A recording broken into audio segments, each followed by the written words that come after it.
नमस्कार दोस्तों, एक रिपोर्ट के अनुसार इंडिया में 10 करोड़ से भी ज़्यादा क्रिप्टो इन्वेस्टर्स है। इसलिए इंडिया नंबर 1 पे आता है। नंबर 2 पे यूएसए आता है जिसके अंदर 2.7 करोड़ क्रिप्टो इन्वेस्टर्स है। और नंबर 3 पे आता है नाइजीरिया जिसके अंदर 1.3 करोड़ क्रिप्टो इन्वेस्टर्स है। कुछ दिन पहले ऐसी खबर आई थी कि इंडिया में क्रिप्टो पूरी तरह से बैन होने वाला है और ये खबर सोशल मीडिया पे फैलाई गई थी। बट हमारे फाइनेंस मिनिस्टर ने आके ये बताया कि वो जो न्यूज़ थी वो पुराने क्रिप्टो बिल की थी और वो खबर अभी फिर से फैल रही थी।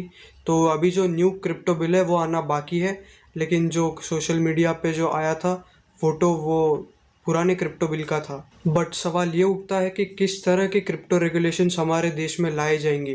क्या क्रिप्टो करेंसी को बैन करना देश के लिए अच्छा होगा या उसे लीगल टेंडर बनाना देश के लिए अच्छा होगा?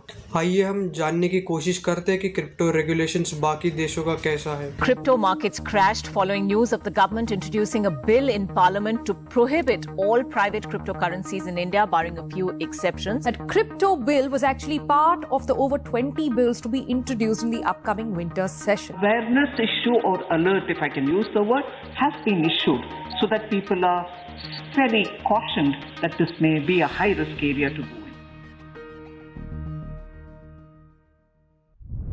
क्रिप्टो करेंसी को डिफाइन करना आसान काम नहीं है क्योंकि क्रिप्टो लीगल भी है और एक लीगल टेंडर भी है। कहाँ पे सिर्फ क्रिप्टो लीगल है और सिर्फ एक देश है जहाँ पे crypto as a legal tender माना जाता है, वो है एल सल्वाडोर। लीगल और लीगल टेंडर में डिफरेंस ये है कि जब क्रिप्टो लीगल होता है तब हम उसके अंदर ट्रेडिंग कर सकते हैं और जब वो एक लीगल टेंडर होता है तब हम उसके अंदर कुछ सामान खरीद सकते हैं। मतलब अगर हम कोई स्टोर पे जैसे हम गूगल पे, फ़ोन पे यूज़ करते हैं वैसे हम बिटकॉइन, इथीरियम यूज़ कर सकते हैं और कोई आइटम परचेज कर सकते हैं, तो उस टाइम वो एक लीगल टेंडर कहलाता है। तो सवाल ये है कि हम क्रिप्टो करेंसी को ट्रीट कैसे करें, एज अ कमोडिटी ट्रीट करा जाए या फिर उसे एक एसेट की तरह ट्रीट किया जाए। कमोडिटी मतलब जैसे कि मैंने आपको बताया, एक चीज़ के बदले हम क्रिप्टो उन्हें देते हैं तो उसे कमोडिटी में कंसिडर किया जाता है। और एसेट मतलब अगर अभी हम कोई पर्टिकुलर अमाउंट इन्वेस्ट करते हैं क्रिप्टो में और उसका हमें एक पर्टिकुलर रिटर्न मिलता है कुछ समय बाद या कुछ सालों बाद, तो उसे हम एक एसेट की तरह ट्रीट करते हैं। जैसे कि हम प्रॉपर्टी को एज एन एसेट ट्रीट करते हैं वैसे हम क्रिप्टो करेंसी को भी एक एसेट की तरह ट्रीट कर सकते हैं। और जैसे कि हम प्रॉपर्टीज़ में इन्वेस्ट करते हैं रिटर्न गेन करने के लिए, वैसे हम क्रिप्टो करेंसी में भी इन्वेस्ट कर सकते हैं एक पर्टिकुलर टाइम पीरियड के लिए और एक पर्टिकुलर रिटर्न हमें मिल सकता है। और यही एक वजह है कि बहुत सारे कंट्रीज़ में क्रिप्टो करेंसी को एज अ क्रिप्टो एसेट कहते हैं और उसे उस तरह ट्रीट करते हैं। क्रिप्टो करेंसीज का जो बेस फाउंडेशन है वो डिसेंट्रलाइजेशन पे डिपेंड करता है और आज के दौर में सारी सरकारें अपने मॉनेटरी सिस्टम पर पूरा कंट्रोल जमा के बैठती है और ये कंट्रोल होता है सेंट्रल बैंक्स से। और बिटकॉइन और क्रिप्टो करेंसीज एक डिसेंट्रलाइज सिस्टम है तो ये सरकार के रेंज से बाहर है। बहुत लोगों का मानना ये है कि बिटकॉइन और अगर हम क्रिप्टो करेंसीज की बात करें तो ये अनट्रेसेबल है। इसके अंदर हम एनोनिमसली कौन से भी एड्रेस पे हम अमाउंट सेंड कर सकते हैं और किसी को भी इस बारे में पता नहीं चलेगा। बट एक यूएस में इंसिडेंट हुआ है जिसके कारण बहुत बड़ा ये जो पर्दा है ये खुल चुका है। और ये जो इंसिडेंट हुआ था ये 2021 में, मतलब यही साल में हुआ था। कॉलोनियल पाइपलाइंस के ऊपर रैनसमवेयर अटैक हुआ था हैकर्स के द्वारा और इन्होंने पाइपलाइन बंद कर दी थी कुछ दिनों के लिए और रिटर्न में इन्होंने पैसे मांगे बिटकॉइंस में, क्योंकि इन्हें पता था कि बिटकॉइन एक एनोनिमस चीज़ है जिससे कि उन्हें ट्रैक करना नामुमकिन होगा। पर कुछ ही हफ्तों में इन हैकर्स को सरकार ने ट्रेस कर लिया और इनसे पूरे 2.3 मिलियन डॉलर्स के बिटकॉइन भी हासिल कर लिए। ये न्यूज़ ने बहुत सारे लोगों को हैरान कर दिया क्योंकि एक्चुअली में बहुत सारे लोगों का ये मानना था कि बिटकॉइन मतलब क्रिप्टो करेंसी अनट्रेसेबल है, बट ये इंसिडेंट के हिसाब से बिटकॉइन को भी ट्रेस किया जा सकता है और अमाउंट रिकवर की जा सकती है। और इसके पीछे रीज़न ये भी था कि यूएस गवर्नमेंट के पास बहुत सारे रिसोर्सेज है उस चीज़ को ट्रैक करने के लिए जिससे कि उन्हें फिर से उनके बिटकॉइन हासिल हो सकते हैं। और ये भी एक रीज़न है जिसके वजह से क्रिप्टो करेंसी के ऊपर रेगुलेशंस लाना ज़रूरी माना जाता है और इसी के कारण क्रिप्टो करेंसी इंडिया में लीगल है,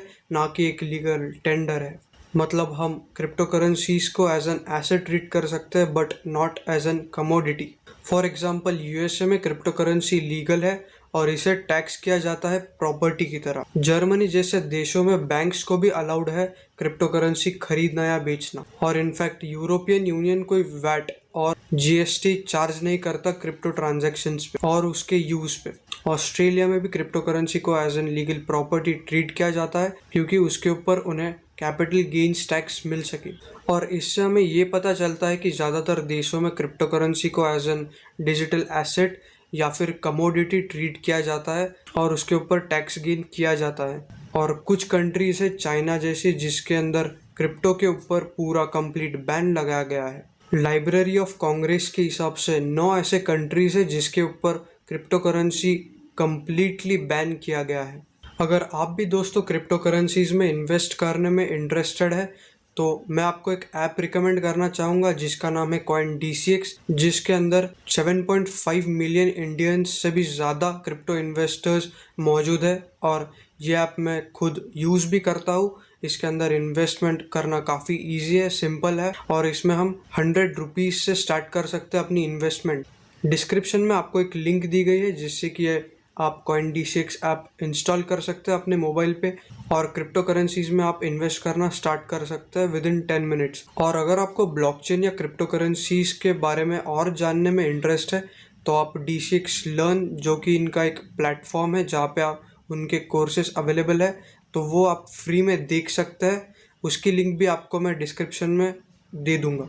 अब वापस आते हैं हमारे टॉपिक के ऊपर। तो एल साल्वाडोर ने जो बिटकॉइन को लीगल टेंडर बनाया है उसके कारण उनके कंट्री में बाकी इन्वेस्टर्स या जो बिटकॉइन माइनर्स है वो आएंगे और इन्वेस्ट करेंगे, तो उनकी जो कंट्री है वो ग्रो करेगी। इनफैक्ट एल साल्वाडोर ये प्लान कर रहा है कि पूरी उनकी जो कंट्री है उसे एक बिटकॉइन सिटी बनाने की।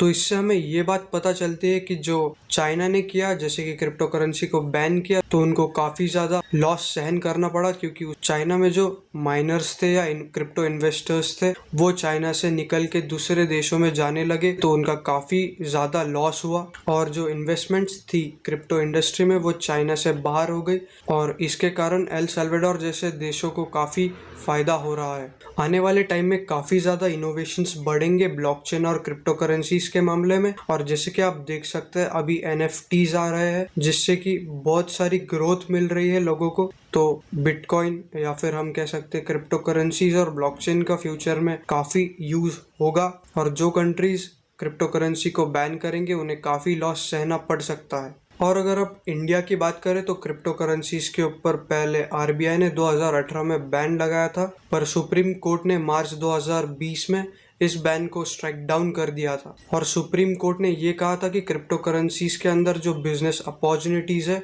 उन्हें रोकने की कोशिश की जा रही है ये बैन से, तो ये कोई उसके ऊपर सॉल्यूशन नहीं है, इसलिए वो बैन हटाया गया था 2020 मार्च में। और फाइनली इस बात को सरकार समझ रही है, इसलिए क्रिप्टो करेंसीज के ऊपर अभी रेगुलेशन लाने की बात हो रही है। इस टॉपिक के ऊपर आपकी क्या राय है कि किस तरह के रेगुलेशंस बनने चाहिए हमारे इंडिया में क्रिप्टो करेंसीज के ऊपर?